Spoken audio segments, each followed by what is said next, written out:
around 17 years from now. So 95, he must be around 78 years, if the calculations are right. So he came to me when he was 78 years old. And his practice since when he started practice? Nobody knows. He started, except, he created a college of architecture, his school of architecture in 1967. And around 1960s, since 60s he has been practicing. 60s to 2006. And he created amazing marvels. I don't have to tell you about his building, about his projects. Everybody knows, everybody reads, and you have a lot of books in the library about Doshi sir's project. But he was always, he has that capacity to absorb things at the age of 78. And he always used to tell me, Mayank, I'm still learning. And when you teach me, you become my teacher. And then I couldn't say anything. I used to go down on his feet. He said, please, don't do this. Because Doshi sir is somebody, as everybody know, you guys have met him before. He will speak and every word you want to record. And I have hundreds and hundreds of hours of his recording. Wherever I used to meet him, my phone was always on a airdrop mode and voice mode is on. Because you can't remember, you can't take everything in what he says, and he is teaching every second. So that was the chance I got from 2016 till 23rd of February. Incidentally, I was there in Ahmedabad for a conference of International Jain Conference. I was giving my talk on forgiveness and architecture. 22nd it got over, 23rd I went to Doshi sir's house. I met him from the distance because he was not very well. He was on the process of going. And I'm blessed and I'm lucky that I could see him last day. And then 11 o'clock next day he left all of us. But what I want to tell you is everything is energy. And that's what Doshi sir understood in detail in the later part of his life. And his talk, his presentations, his lectures, if you have seen in the last 20, 30 years, he has been talking about prana, he has been talking about energies, he is talking about soul. He's talking about how you need to be compassionate and feel. So the most important word which Doshi sir will always talk about is tolerance, cooperation, sharing. And his most loved word is reverence. We always used to talk about reverence. You know what reverence means? It is a feeling of respect. Doshi sir says that you need to in architecture, the feeling of the concept of reverence has to be reflected. And then he will talk about purpose. He will talk about timelessness, togetherness, enchanting and mythical. You know why he used to say everything is mythical?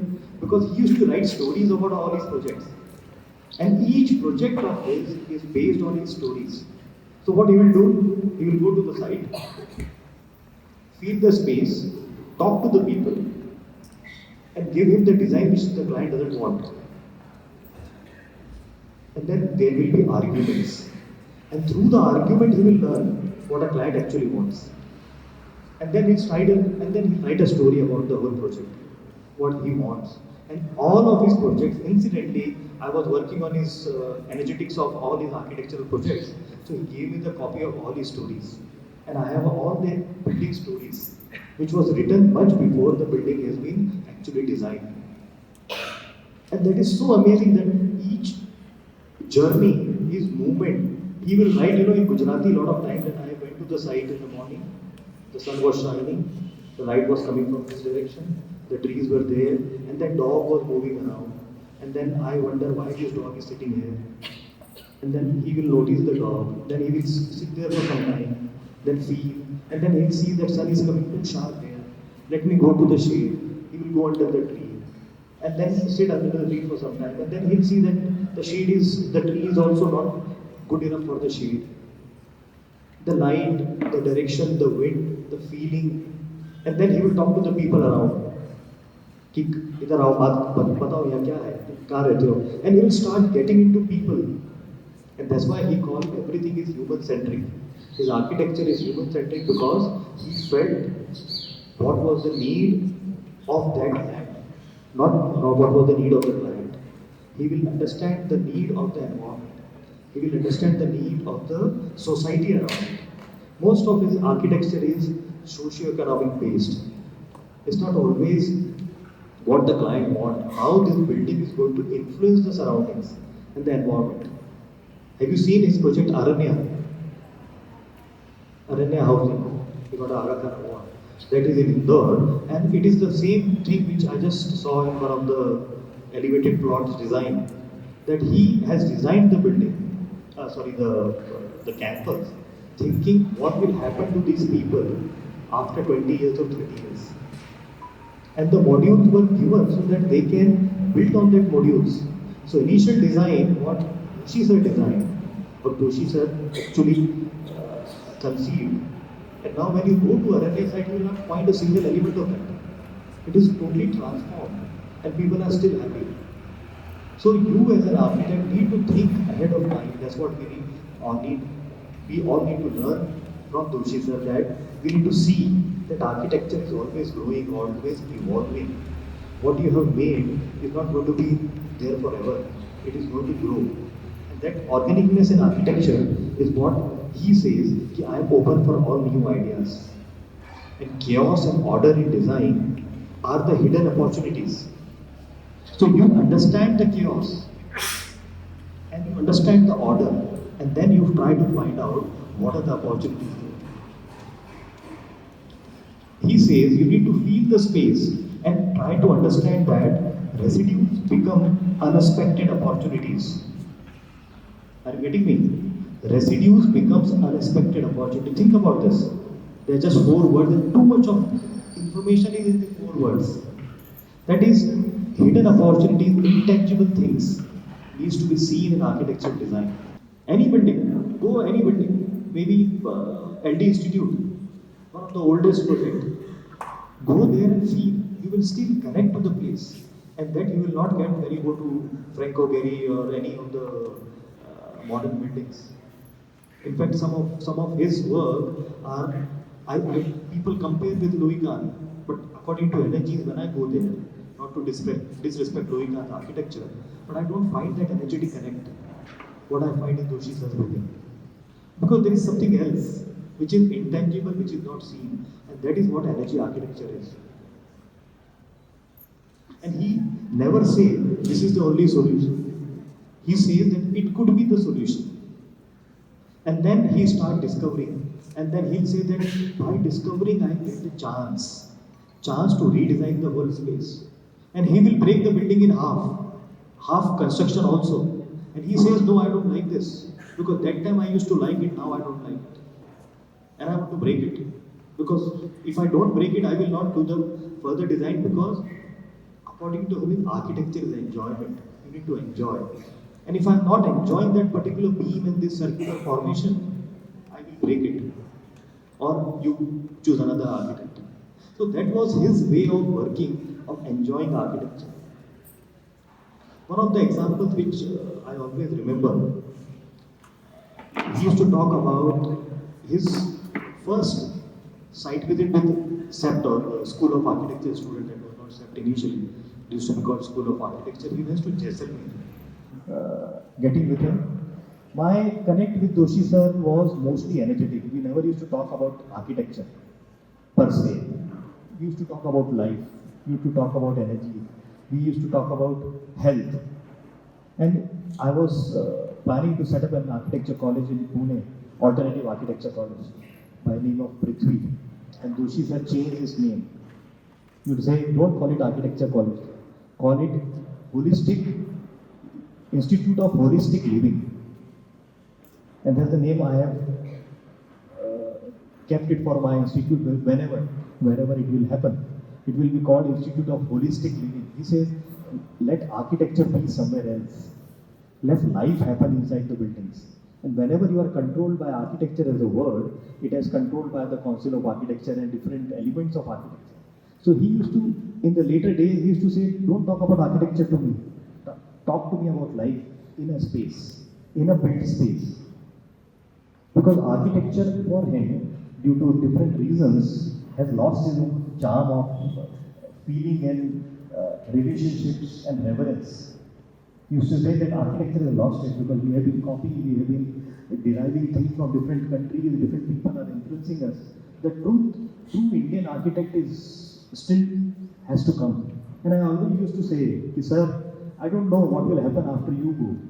Who is the next architect we all look forward to see? Do you have any name? I don't think so, yeah, sir? Do you think any name who has that level of knowledge and feeling and connectivity and Indianness? No, I don't think so. Somebody has to emerge out from somewhere, God knows where. And then I had an experience to be part of the design for Amravati design competition, where a Japanese architect and everybody was there, and I had a chance to meet all of them. And when I was part of the Amravati design team, I could learn the architectural thinking about of what Doshi sir has it in mind. Because he used to sit in the studio and then give ideas to all these people, including Rajiv, Zonki, everybody, his team of people and different architects.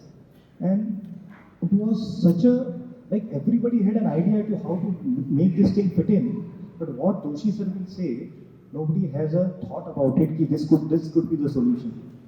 And the whole design happened that way. And I had a chance to visit the site with him before he was designing. And he got an idea from somewhere. You know, the whole design of Capitol Complex, you must have seen online.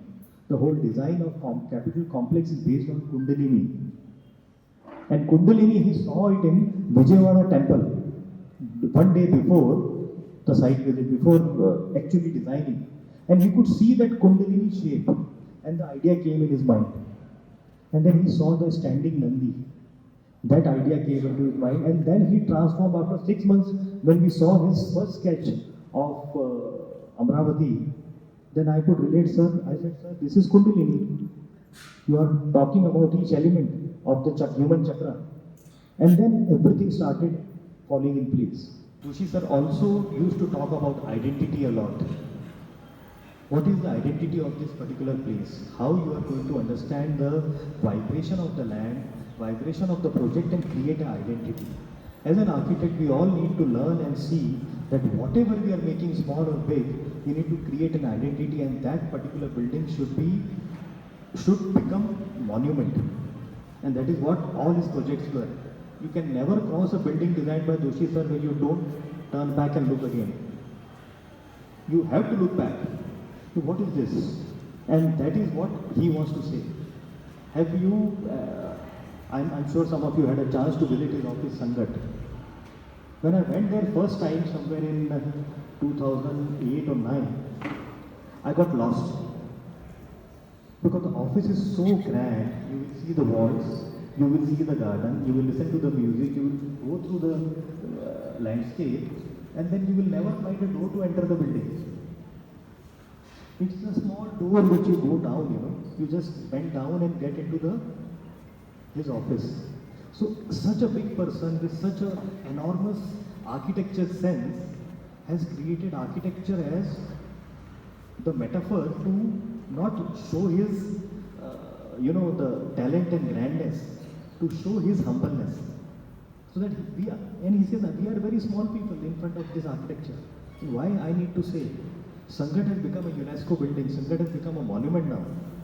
But the door is still the small thing, get down and then enter. And most unfavorable space of the whole office is his cabin. Nobody would have thought about it. Because when a person designs his own office, he has to have the grandest big room with a lot of windows. And he is sitting in the basement, kind of a corner. And that's a place he used to choose. And I have seen that's the most energetic place of the whole office. And he didn't realize it. He said, once I came here, I thought I'll sit here. And that became my cabin. And rest everybody is sitting everywhere else. That's the feeling he gets. In his house, Kamla House, I had an experience. People talk about Vastu as in terms of directions. Kamla House is 100% anti-Vastu in terms of directions. It has a southwest basement under his bedroom. And under his bedroom he has a basement and he has a puja place, temple. And he will go down into the basement where there is no light, a small slit of light coming in, and he will sit and meditate. And he will enhance the southwest part.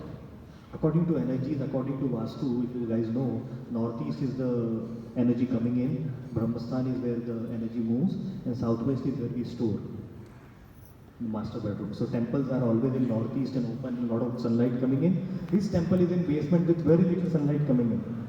And he will meditate there. And I have never seen a strongest meditative space than that basement in my life till now. And he will sit there. All his books, all his paintings there, he will contemplate, he will start writing there. He always carries his mani and a small pad. So think about it. Whenever we have to create a monument, an architecture with a difference, architecture with a, a kind of space which will have its own entity or identity, you need to think out of the box.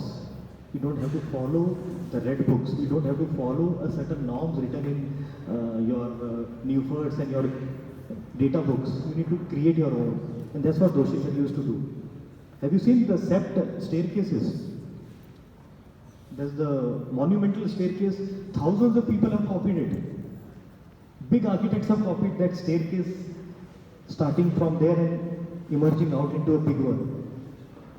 That is what we all need to learn from such a master. Architecture for Doshi sir was sacred. He used to say, whenever I design a building, I think I am designing a temple. And the sacredness of space is what makes an architecture temple, because temple is a place where you pray, you preach and you feel good. And all my buildings are the place where when anybody who goes, he will feel he is in a temple. And that actually is the fact. I had a chance to visit all his buildings, I measured energy, and everywhere I go, I used to sit for 10-15 minutes meditating. Because he has created spaces which is more than temple. You don't want to go to actual temple where is a god and idol and arti and puja and everything is happening. You go to these buildings. So make sure that you visit some of Doshi's buildings and go there and be pure, empty and become absorptive the way you go to the temples. And try to learn that. Because we are all architects, you are emerging future architects. And this is the best way to learn architecture, where you start feeling the spaces, where you start breathing inside. And there was an occasion in Pune where we created a small party for Doshi sir when he became 90 in Taj, and we got a dancer called Zia. Is there on my YouTube. If you can go and connect it to my Mind Bajate YouTube channel, you will see the dance. And then dance was breathtaking because Zia Nath is the daughter of architect Prem Nath. And she knew Doshi sir since ages. And she made a specific Shiva dance. She do whirling. Whirling is that movement of Sufi dance. And that time, sir spoke very little because it was an occasion of enjoyment, and in the evening people were coming to have good food and talk to Doshi. He didn't want to give a lecture. But he said one thing which I always remember. He said, there is something between breathing and inhaling. You know that? When you सांस जब हम लेते हैं और जब छोड़ते हैं, उसके बीच में क्या होता है? And that pause is the architecture. That space between two breaths is what you need to create. And that is the vacuum, that is the energy, that is the prana shakti. And that's what he called it prana. Prana is always between two breaths, not breathing in, breathing out. The time between two breaths is your prana. And if you go to the historical understanding of prana or energies, you will find that your life can be calculated. How much you can hold and how far you can release. In between that time is your, then they calculate the life. And that is what architecture is. If you was there in Girish Doshi sir celebrating life, Naren Bengle sir said a wonderful thing which connects to this. So there are two rivers in Spain.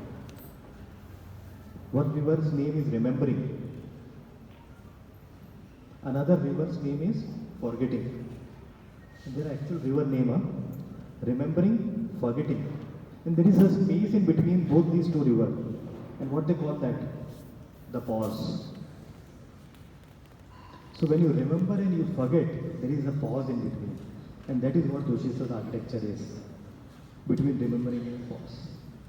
Sir was, you know his history, you know when he went to Paris. How did he went to Paris? He was called by Le Corbusier and he got a letter that you can come. But he was supposed to be writing a letter back that I accept this opportunity and I am coming. He didn't write anything. He directly went to the office with his overcoat and bag. And the secretary saw him. Doshi, why? How are you here? He said, I have come to join. Oh, you didn't reply. You didn't send any letter. We don't know if you are joining or not. He said, I forgot, but I am here.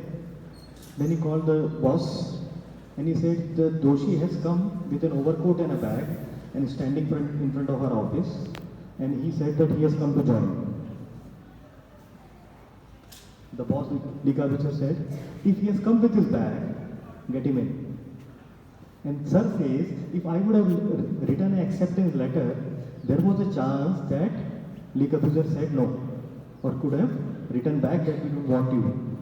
But because instinctively he knew that I will get the job, without knowing anything, staying one night before with a friend's house, eating food in early morning, and that friend, the French friend of a friend, not friend, acquaintance, showed him that is the Le Corbusier's office. He went at 3 hours before the office opened, he stood there and then he was there.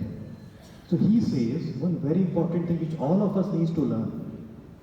There is a big word which all of us try to use several times but we never use in our architecture. That is called instinct. So instinctively he knew that if I go like this, there are more chances for me to get into Le Corbusier's office because he was just third year past architect. He didn't have any such qualification. But he had that will, that power, the instinct and the glow in his eyes, which Le Corbusier saw. And you know what is instinct? How we human have this particular strength of instincts. And if you create or combine instinct with intellect, what it becomes, and that has been part of Doshi sir's last years of 20-30 years, because his instinct was alive and he learned architecture and from different master architects and he put the intellect with instinct. And when you combine instinct with intellect, what happens? It becomes intuition. So instinct and intellect is intuition. And this is only possible for human being because intellect is nothing with nobody else. Animals are instinctive, plants are instinctive, but they can't put intellect into it. And that is what Doshi sir used to do in the last years of his life. He was intuitive. He will knew that I was going to come. He will knew beforehand that this is going to happen. In fact, he knew that he will get this award which he got on 26th of January. Yeah, so he knew everything. That's what the whole approach is. We need to learn from architecture, use our intellect, what you're learning in the college, be instinctively so that intuition will come into your system. And when the intuition is going to come in, you will become a master architect. Okay, so I think it's 12 o'clock already. I have so many things to talk. I can speak for ages. Doshi sir's experiences, meeting, going to Vaishali, going to the city to eat misal pav. There are so many occasions that when he'll come to Pune, he will become a total Pune, and he start talking in Marathi like nobody can imagine. That he has never been in Maharashtra. So one of the big occasion we had in Deccan College, where I was part of the team of Vishwa Ved Vidyan Sammelan, and I had an opportunity to call Doshi sir as a keynote speaker. Backside of Deccan College building, he was standing and talking, and he was talking non-stop in Marathi. And there are a lot of people, South Indians and from different cities coming because of the World Conference on Vedic Science. Nobody understands Marathi. So then somebody told me, and I had to put a small paper in front of him. And that whole talk is on the Facebook. Sometimes go and see it. And he is speaking so wonderful. The whole life he has talked about it. I think to know more about Doshi, you need to see a lot of his videos, YouTubes. Everywhere he's talking about life and architecture, and the way he connects to people, and the way he becomes part of everything what is new to him. So if you have been there, he talked about he was showing in Portugal yoga posture to an architect on his office, on his table, and a big architect. Yeah.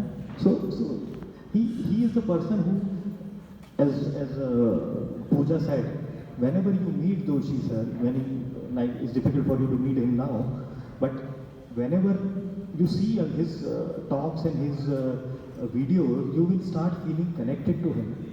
You will start feeling that he is talking for you and about you. And that is what Doshi was. And we will...